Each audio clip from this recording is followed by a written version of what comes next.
Nearly 3 million Hindus live in Pakistan's Sindh province. These onion fields have belonged to Parek's family for generations. Many Hindus in this area have left for India due to threats from Muslim extremists. We're Hindus. They say we're a minority and infidels.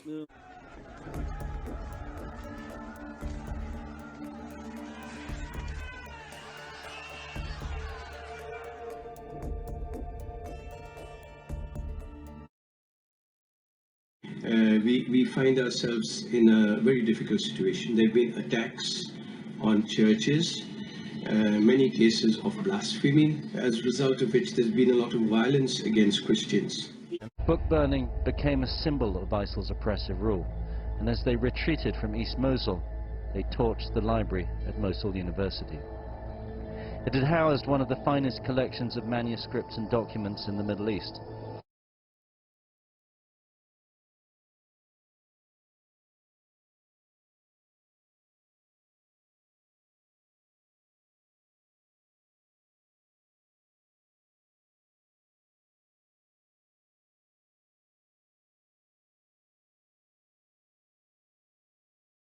That yes, when the invasions began in the 11th century, we faced a lot of brutality at a mass scale.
MashaAllah. Subhanallah. Allahu Akbar. Allahu Akbar.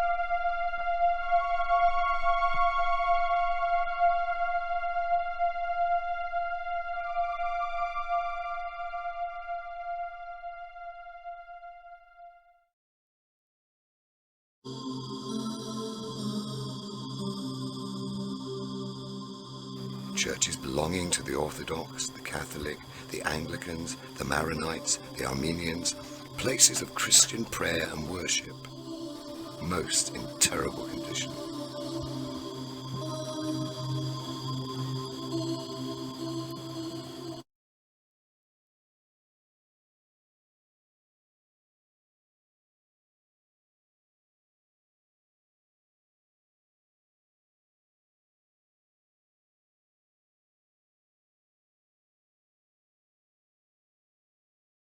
In April 2012, Ansar-Din insurgents took control of the town, imposing Sharia law, which forced women to wear veils and punished opponents with stoning and whipping.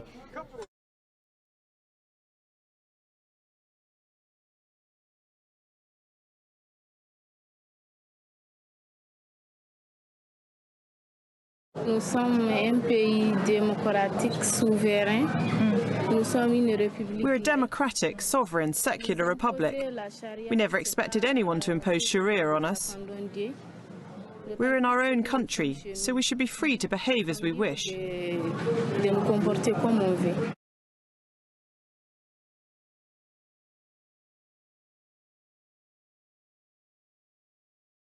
Bakın İslamist terör ifadesi. Look, the term Islamist terror seriously upsets us Muslims. That term should not be used. It's not right. Because Islam and terror cannot come together.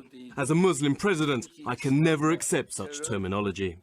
More than 50 people have been beheaded in northern Mozambique by militant Islamists. According to reports, the militants turned a football pitch in a village into an execution ground where they decapitated and chopped bodies.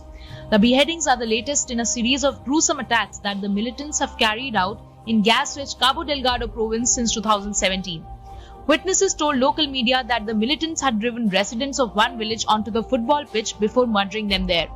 The militants also reportedly abducted women and children. The militants are linked to the Islamic State group, giving it a foothold in southern Africa. Those who couldn't prove they were Muslim were shot.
The rest of the country has borne the brunt of Al-Shabaab's violence, the worst in recent history being the October 2017 bombing in the capital of Mogadishu, which killed over 500 people. Now, last night I told you about the stabbing of a Christian preacher, a convert from Islam, called Hatun Tash, stabbed in the head and the arm as she was preaching at London Speaker's Corner, which is a place that's sort of, symbolic of free speech in Britain. Now, she's very lucky to be alive. If you take a closer look at the attack is in the background of this other video. It shows how incredibly violent it was. She's lucky 1 inch either way, she could have been dead. Disproportionately, members of the Muslim community carry out acts of violence here at Speaker's Corner, which they have done, because you're not the first to be assaulted here. Jay Smith has been assaulted here, Hatun has been assaulted here, Christopher's been assaulted here.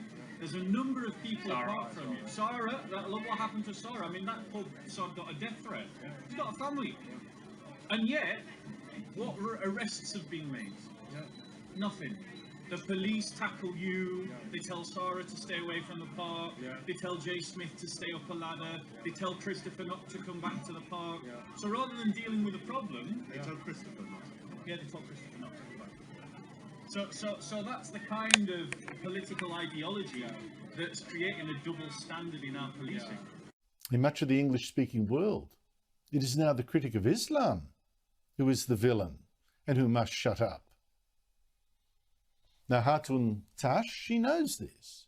She has preached peacefully at Speaker's Corner against Islam and for Christianity, and she's welcomed debate and has got plenty of it. And she has done this despite being menaced by groups of tough-looking Muslim men and despite being last year punched in the face by one of them. She's also done this despite the fact that she's been the one being threatened and assaulted. What is this? Yasir Qadhi said that there's holes in the Quranic narrative. Yasir Qadhi said that there's holes in the Quranic narrative. What is she saying, bro? What's that? Can I see saying this is the Mouse Quran? What's that? Why do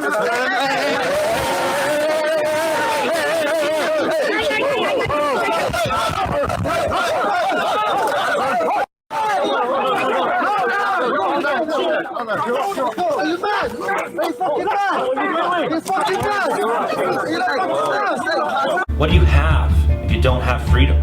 We are being conditioned to believe that we must not offend the very people that wish to destroy us. We will not be your slaves. You cannot have our rights. In the name of freedom, watch your book burn. A Of course, the values found in this book can't really be destroyed just by burning it. It's just a book. It's paper and ink. This book is a symbol, and when it's on fire, it's a symbol of my disagreement with the values, morals, and customs of Islam.